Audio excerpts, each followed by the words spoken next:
Welcome to Bill the Lender podcast, devoted to educating you on a variety of financial subjects with an emphasis on real estate and real estate finance.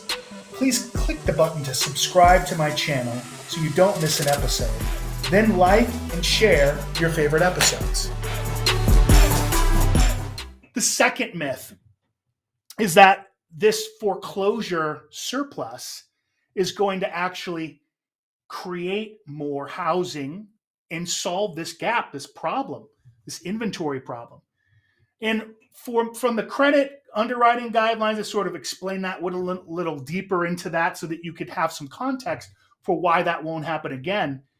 But from the forbearance piece of this, which is where we saw the potential for this to happen in recent times during the pandemic, forbearance meaning that if I'm a homeowner and I get affected because of the pandemic, because I'm either furloughed, the world shut down, I can't go to work, nobody's buying my products, things have essentially stopped, I can stop making my mortgage payments for a period of time. That started at 3 months, then went to 6 months, and that went all the way until we stopped the forbearance window in August of 2021.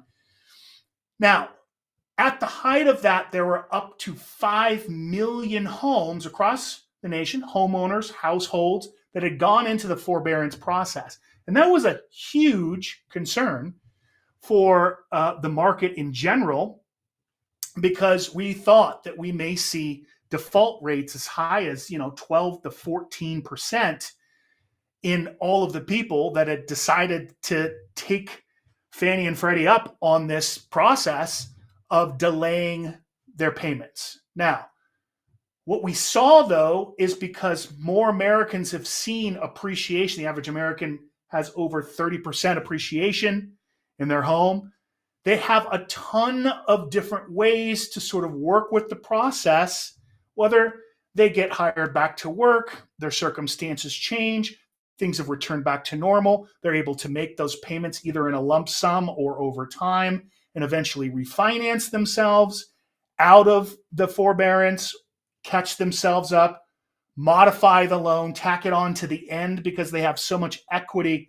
The circumstances of the market are that it's given people more flexibility. So we've seen forbearances continue to decline all the way through to 2022 to where it's really become a non-issue. And if you're thinking about making a move, buying, selling, moving up, moving down, and you have some questions, you want to talk to somebody, I would love to answer your questions. You can reach out to me at billthelender.com, or you can... Thanks for listening to Bill the Lender podcast. Please reach out to me with any questions at 303-877-6323.